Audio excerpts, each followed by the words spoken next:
Hello again, everybody. This is Dan Clouser, and welcome back to the Journey My Mother's Son podcast.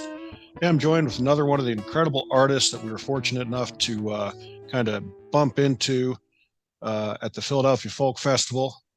This is now the second artist I've been able to do a podcast with that we saw perform at the Folk Festival. I had Sarah King on the show a couple weeks ago, and really looking forward to this conversation. Anybody that knows me knows I love music. And I love talking music. So Maggie, thanks for joining me today. Thanks for having me, Dan. Absolutely. Looking forward to this. Like I said, I'm not a musician myself. I always start with that disclaimer whenever I'm interviewing an artist. And I tell everybody I played bass a little bit when I was younger. Never had the wherewithal to stick with it, so I was never good. I'll dabble with the harmonica occasionally now. So anytime I get to talk to somebody who's got that talent that I envy so much, I love having the conversation. So I really do appreciate you being on the show here. But before we get started, just introduce yourself to the listeners a little bit. In your own words, who is Maggie today? Maggie Mae today. Just woke up from a nap, but I've been a musician most of my life. It runs in the family. It runs in my blood and bones, and just starting to kind of get out there now. So I'm really grateful to be on this podcast chatting with you, and starting to play more festivals like Philly Folk Fest. And we're working on my debut album currently. So on Saturday, I'm going in to do some vocals. So that's really big news in Maggie Mae world. I love it. I love it. So let's start. You said music's been part of your life. You come from a musical family. Tell me a little bit about growing up and just having literally being surrounded by by music your whole life, and then how you kind of found your own way. Your parents were really big into bluegrass. So just talk about that whole process of it almost seems like you had you were destined to be a musician no matter what. Whether um, I wanted to or not. but tell me a little bit about that, just growing up in that house and just being surrounded by it, and then really kind of carving out your own path. Well, my parents met in college in, I want to say, Wisconsin, and they actually ended up, my dad taught my mom how to play guitar. She learned the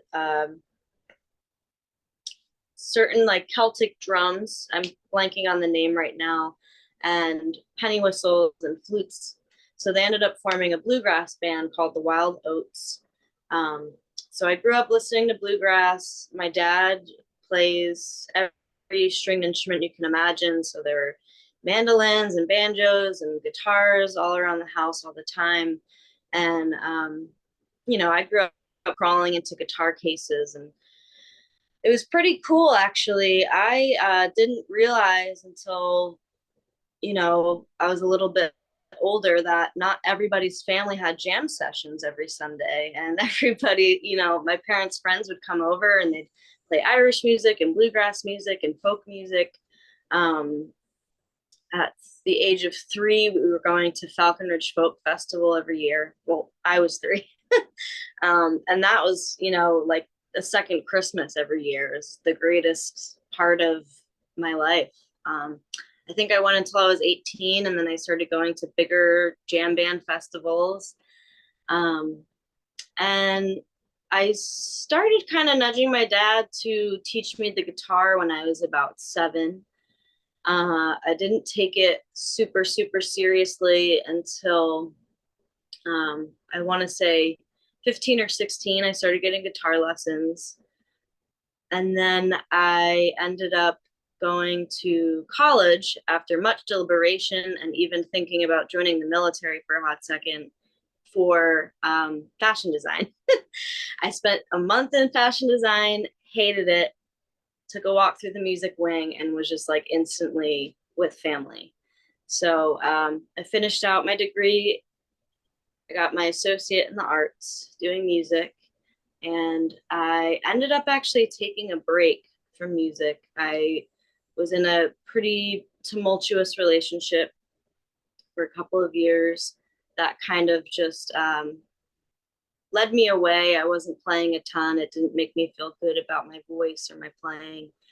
And then I moved to Philly after that relationship, and just again was surrounded by musicians and music lovers. I worked at World Cafe Live for 3 or 4 years.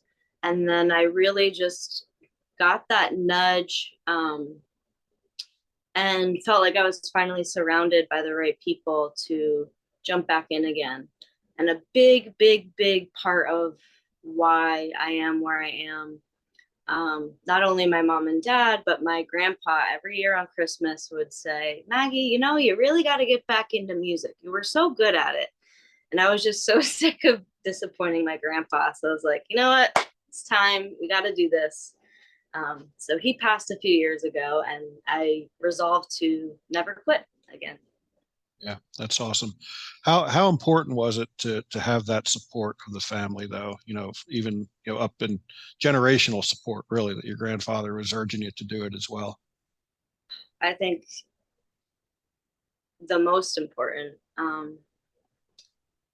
I think about it all the time. I don't know if I would have continued if I hadn't gotten those little extra nudges. And that was really a big part of it. Was I didn't want to let him down. So even if I could keep music in my life in some small way, I would. And people started, once we started playing out, people started actually listening and liking it. I was like, oh, okay, this is cool. I can do this. Yeah, and so you're a musician and a songwriter. Um, what age were you when you started, dabbling in writing your own music, writing your own songs? Oh my God. I got a karaoke machine when I was, every time I harken back to being younger, I always say like 8 or 9. But somewhere in that age range, I got a karaoke machine, and I would just write pop songs, record them onto tapes, and play them for my parents. And of course, they would say they were great. I wish I could find some of those tapes now. But so I've always been writing in some capacity and just like dreaming of being a rock star. But my first like serious songs that I started performing out at open mics in my hometown, um, I think that started in college. Once I got a little bit more schooling, and was learning guitar a little bit more, I felt more comfortable, writing songs and performing them out. And my parents actually ran, I think at the time, the only music venue in my hometown. They brought in folk artists like Dar Williams and I'm blanking. She wanted Martin Sexton, but she never got Martin Sexton. But I want to say like Vance Gilbert was there, Lucy Kaplansky, those types of folks. And they ran open mics. So I went to a lot of their open mics, kind of dipped my toes in. And that whole experience really shifted a lot of my songwriting. At first, they were all really sad, depressing songs. And I just felt like I was boring the hell out of the audience. So that kind of made me shift to, no matter what the lyrics are, I'm going to try to make this song as upbeat as I can. So that gradually led me to kind of the sound that we're at now. But yeah, I forget what the question was again.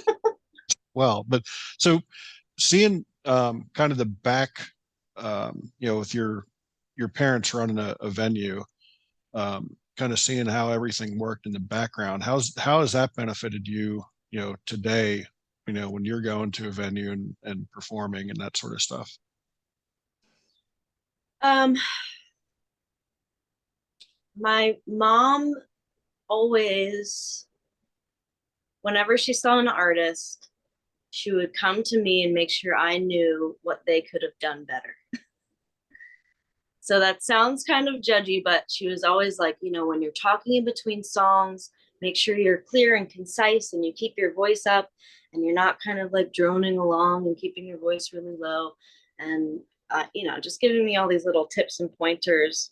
I got to hang out with my dad behind the soundboards, which was just cool. I never really got into learning all that kind of stuff. I took a recording class in college, but it was really just cool to kind of have an audience in place, when I wanted to play. And it was really cool to see they got a lot of their friends to volunteer and help them run the venue. I was just kind of there to enjoy, but there were cool things like I got to meet Dar Williams. I got to hang out with Ryan Mott Blue. He probably doesn't remember, but I'll never forget. And his band when she had him there. And kind of just, I got to explore songwriting a lot and see so many different artists and so many different shows. I saw them change venues over the course of years through different churches, and watch them really grow until, they couldn't do it anymore. So yeah, it just really gave me a lot of room to explore and kind of watch how things are done, I guess, which continued into World Cafe Live when I worked there. Yeah, and World Cafe Live is a awesome venue. I've been able to see a show there, and it is a very cool venue. And it kind of, that was going to be my next question, was that, how does that experience then helped, as well, to be able to see some of those artists and, kind of help, form who you are today? Yeah, that was, we saw so many different kinds of artists and sometimes multiple shows a day of different artists. And I really just loved getting to see how different bands performed. One day I would see, like some of the bigger brass bands, and then I would see Sylvan Esso. I saw them. I think all they had was like a one track LP out at the time.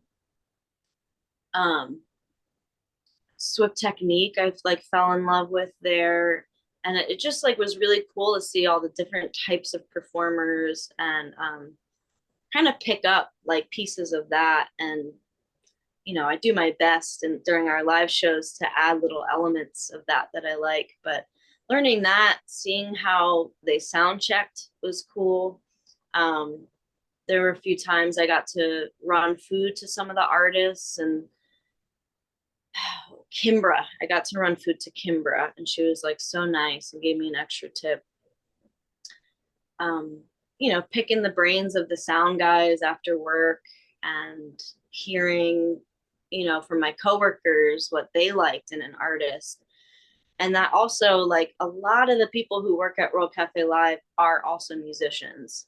So that kind of set me up to kind of weave my way into meeting musicians. And I don't know if anybody I worked with necessarily played in my band, but people were like, hey, if you play music, just talk to this person, go play with them. And that kind of helped build my confidence to pick it back up. Yeah, really kind of turned into a networking for you on a constant basis. Yeah, you know what? Now that I think about it, this was so long ago.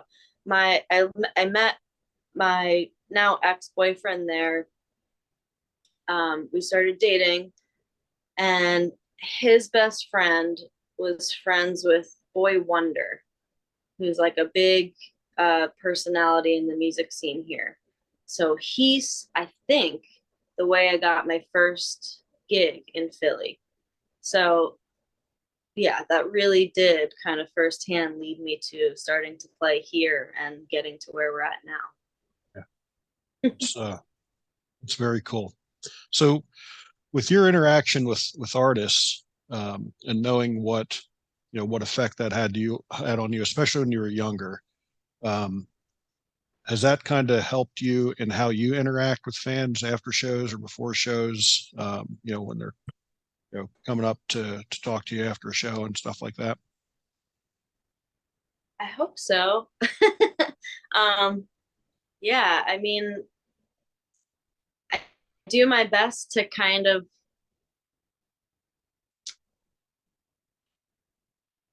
I mean, like, I just like want to be nice to everyone as it is.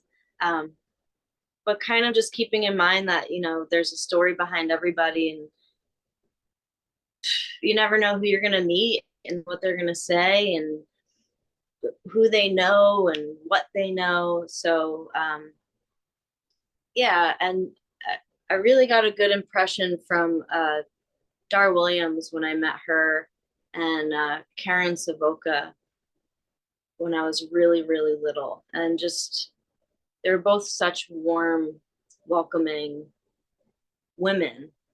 And I just hope to, convey that whenever I meet someone. And I'm just so freaking grateful people listen and people enjoy it, and that they take the time to tell me that, Yeah, that it doesn't go unheard and it doesn't go unremembered. yeah, So I love it. yeah, yeah. So this was my wife and I's first time ever attending the Philadelphia Folk Festival this past Same. August, and yeah, I mean, I honestly, I'm a big Michael Franti song fan. As you know, the subtitle of the podcast is based on lyrics of one of his songs. So we were really just going there. I saw he was in town. We were going to be in the area, and it was just kind of the perfect storm. So, as I'm looking at it, I'm like, well, instead of just going to see him Saturday night, let's do the whole festival. Take the RV down there. We'll camp. We'll do the whole 9 yards. And honestly, um, you know, it completely exceeded our expectations. Over the top. um, just the amount of talent, whether it was, artists that we had heard of, or artists like you that we were just introduced to.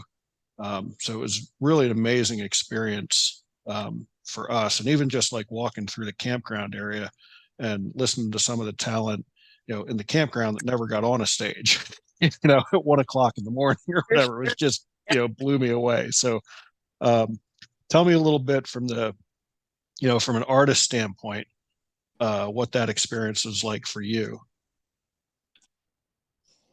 um so for me it was a little stressful because our set got cut short. But I think I managed to use that energy well for our set, and it felt like a banger of a set. Um, it was really awesome because a lot of the friends that I went with who also performed, like Emily Drinker, Andrea Nardello, um, Rachel Andy, who performed with Suge Daniels. Um, they've been going for years. Like Emily grew up going to Folk Fest the same way that I grew up going to Falcon Ridge. So it was just really awesome to finally get to be there with my friends, but also I got to perform with them during their sets as well. And that was, I don't know if you got to catch Emily Sunday on the main stage, but that was so much fun, and I think one of their best sets. But it was a blast, because everyone's from Philly, it seems, and it was kind of just hanging with my friends, and late night jam sessions were just at folk festival, and we're all performing at some point. So my buddies in Turtle Ridge, they played the tank stage, I think 3 p.m. after us. um, Andrea like had a whole bunch of artists on her set, the lobby stage, I believe it was. So that was just really cool. I didn't get to meet any of like the bigger artists, I don't think. Um who was it was a Taylor on after Emily. I watched him meet Emily, who's very friendly. But it was cool to be backstage for a lot of her set, kind of see how that was all run on the main stage. Um, And after I got to like chill out after our set, I had a much better time just kind of hanging in the campgrounds and being part of jam sessions and seeing all the silly, ridiculous things people were doing, like the family feud or whatever they were having in the campgrounds on Saturday night. It was just a cool experience. It was new for me. I think I played or sang 4 times throughout the weekend. That was has always been a goal, to be kind of like an artist at large and be sing with other bands. So that was like a couple bucket list items that were all checked off that weekend. Yeah, that's cool. Was that the first music festival you've ever played, or not the first one? Uh, that no, I've played some smaller ones, but that was like I think the biggest one so far. Yeah. Yeah. So what was it like for you to get that call that they wanted you to perform at the folk festival? So it was pretty awesome. I don't know if you know, but most of the tank stage performers were in a competition Yeah, at I the did hear that. Philadelphia Folk Society. Um, so that honestly kind of sucked because we're all friends. So we were all competing against each other. Emily kind of turned us all onto the competition. At some point, she was like, "Why did I do this? I'm competing against all my friends." So that was like competing musically is not my favorite thing for sure. But we all still managed to have fun. We all supported each other throughout the entire process. Couldn't have been happier that Emily got the main stage spot. You know, she grew up going there her whole life. She had a killer set. Um, I think Bethlehem and Sad Patrick, you know, I really got to listen to them through that whole process, trying to remember all the other bands. So that was, you know, not my favorite part competing. I don't think I would ever do that again unless it was like a really special reason like this. But yeah, moving on, I think we moved on to the third round. I want to say was really cool. Made me feel really awesome that people were voting for us, and I just thought it was really cool that they still let, I think all, if not most, or most if not all of the competitors play on the tank stage or somewhere in the festival. So moving on was really cool. I honestly didn't expect that. And then just getting to play the tank stage, I was just so grateful. And being able to sing with Emily on the main stage was incredible. Um, yeah, so getting that call, moving on, advancing, and all of that was just awesome. You know, I didn't know if it would happen, and it did. Yeah.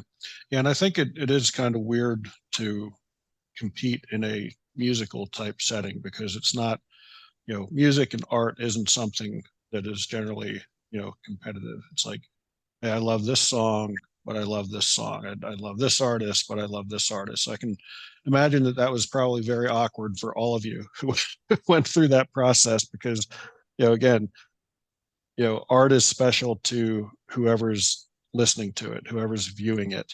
So Objective. uh, yeah, so it's tough to break it into a competition. So I can see how that could be a little stressful and a little awkward in a lot of ways. So Yeah. tell me a little bit about you know when you're performing live, what the energy exchange is like between you and the audience. We play better when when the audience gives us something, we're able to give a little bit more back. That's for sure. Um, it's also such a funny thing because I tend to be that person at all of my friends' shows or any show really, who I always find when I'm at a live show, there seems to be this like wall that the audience creates between the artists and themselves. And people can sometimes kind of be afraid to like go up front and dance. And give that energy to the band. And I'm usually the person doing that. So when I'm then performing, it's like so weird for me to sometimes not have that. So I'm always very grateful, A, for the people who do break that barrier. B, when we really just feed off of the energy of the audience. I know that we play better sets when, you know, people are hooting and hollering and cheering us on, um and I can, you know, sometimes be a little bit funny depending on the crowd. I like to think I have some good jokes here and there. But yeah, I we definitely feed off of each other in this. It's kind of hard to explain, you know, it's just an energy you get. Um if the room's more packed, I'm going to feel more pumped, and we're going to give more, you know. Try to give it all we got, but there've been gigs for sure, especially during the competition, where we were just getting nothing.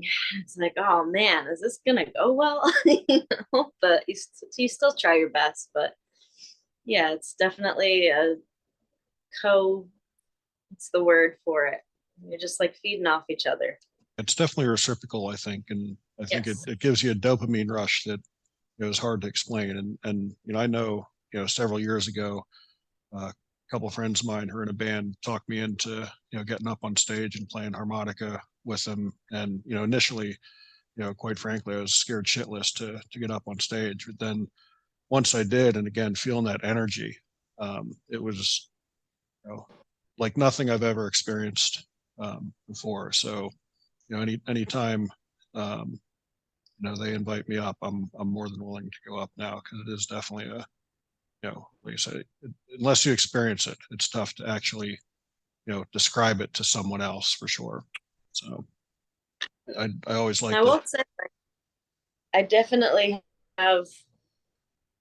It's gotten better over the years, but like crippling stage fright. Um, so usually like third song in is when I start to finally ease in and feel comfortable. But if there's a good crowd, it makes it so much easier and so much better. And I try to just remind myself, like, 99.9% of the time people want to see you succeed. You know, there's rarely someone sitting in the audience like, I already hate them and I don't want them to play well. You know, so that's really a good reminder for myself. And when we can feel that energy, I think that's what it is. You know, it's just like it makes everything so much lighter, easier. Yeah. So you said you're working on some new music.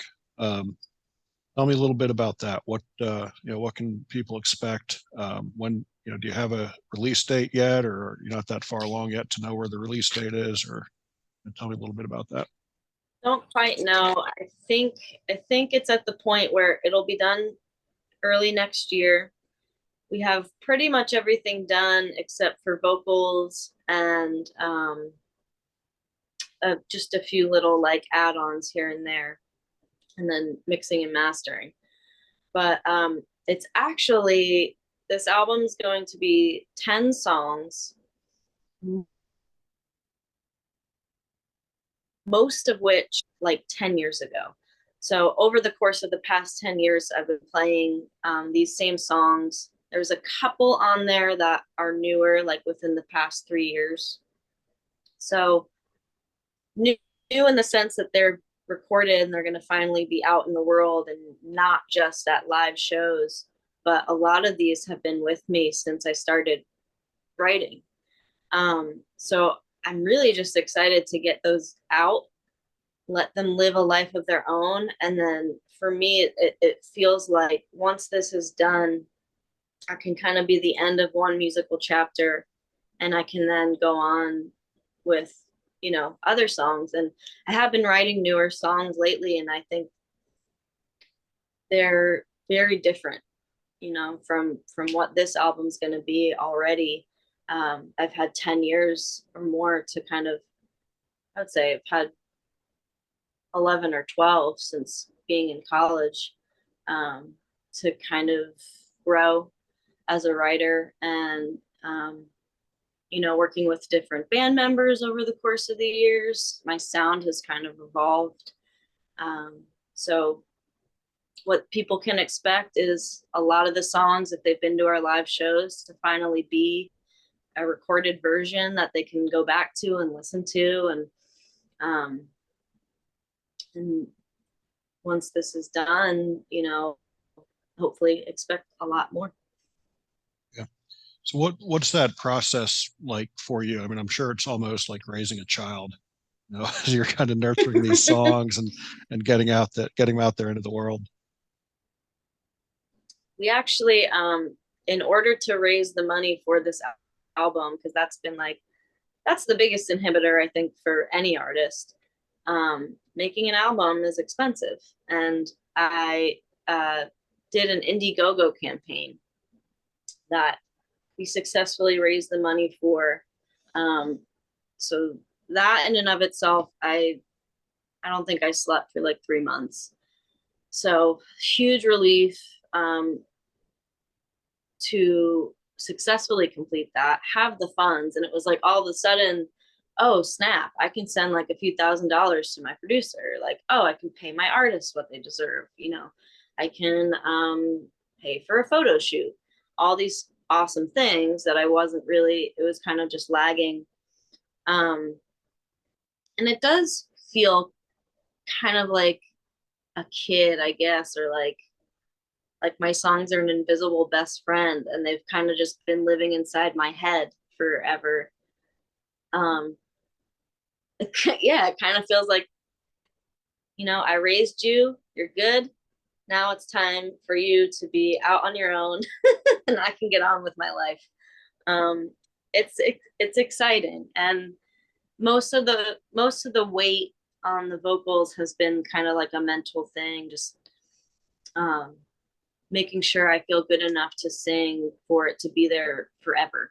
Right. That's definitely, for me, one of my weaker spots. Guitar has been most of my focus as a musician growing up.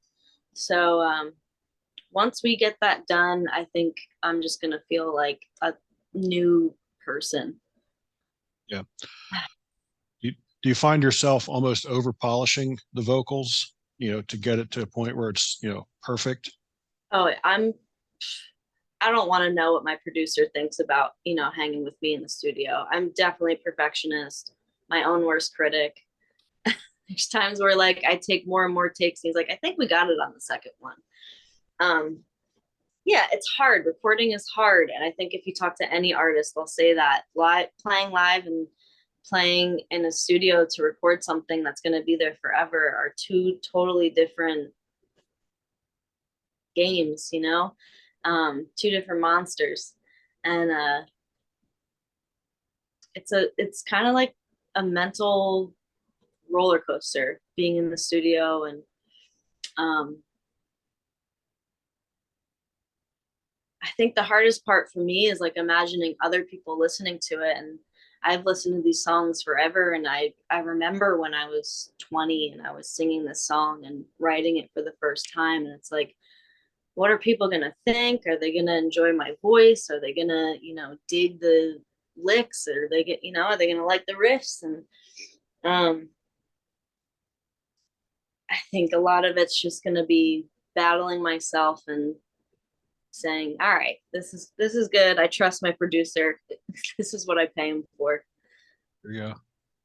You got an amazing voice. I think at time, you just have to trust, like you said, trust your producer and let him tell you, like, this one's the one we're going to go with. Just, we're okay.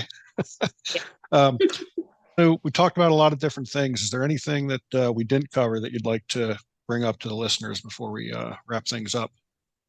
The album's really like the big thing. I think we're going to try to play as many festivals as we can next year. So stay updated. Go to the website, maggiemaymusic.com. Join the newsletter if they're interested. And hoping to come out with just some shirts and the album as soon as possible and have something tangible for people to hold and and have of Maggie Mae, and just follow us on social media, because I've kind of been taking a break from booking gigs to finish up the album, but you know, small little things come my way, and if it's really cool, then I'll do it. So yeah, just staying in touch. Cool. So other than the website, where else can they find you out on social media? And, where's your music available at now? You can listen on Spotify, Maggie Mae, M-A-E. There's a couple songs on there. A lot of them are pretty old and might be getting re-recorded on this album. I'm most active on Instagram, I will say, instagram.com at maggiemae.music. And you can find me on Facebook, facebook.com/Maggie Mae Music, no dot. I don't think I'm forgetting anything. I haven't joined the ranks of TikTok and Twitter. Instagram's enough for me. Yeah, same here. I don't do TikTok. I have a Twitter account, but I have not used it in years. I just think Twitter is like a cesspool, in my opinion. So I don't care who the owner is. I think it's a cesspool regardless. Yeah. I think I used it to try to get the attention of XPN years ago, but that's about it. Yeah. All right. Well, hey, that brings me to my final question. As you know, the subtitle of the podcast is Many Little People in Many Little Places, which comes from the opening lyrics of Michael Frante's song Gloria, which go, when many little people in many little places do many little things and the whole world changes. So it's one of the little things that Maggie does on a daily basis to make the world a little bit better place. I try to make sure I'm good. I wake up early and I go to the gym every day, and I just do my best to be a kind and loving and welcoming person to everybody I pass. And it's, in addition to music being in my blood, so is helping people. And my mom's a yoga teacher. My grandfather was a priest, minister. He actually marched to Selma with Martin Luther King after Bloody Sunday. So I'm just really passionate about spreading as much love as I can and making people feel seen and heard and loved as much as I can. Yeah, I love that. Your grandfather sounds like an amazing man. We were in Selma 2 summers ago, summer of 2021, and drove from Selma to Montgomery the same route that they marched, and talked to a gentleman there in Selma whose 2 uncles participated in the march, and it's a very hallowed ground when you're at that place, for sure. So that's pretty cool. That's pretty cool. Maggie, I really appreciate the conversation. This is a blast. Again, I love getting people on here when I can talk music. Admire, anyone who's got any amount of musical talent whatsoever, and you got a bunch of it. So I appreciate you being on the show. And for folks out there listening, be sure to check out my other podcasts and blogs at journeymymotherson.com or danclouser.com. While you're there, pick up a copy of my most recent book, The Journey of My Mother's Son, Volume 1. Maggie, again, really appreciate you taking the time to be on the show. It's a great conversation. So much. I had a blast. Really appreciate it. You bet.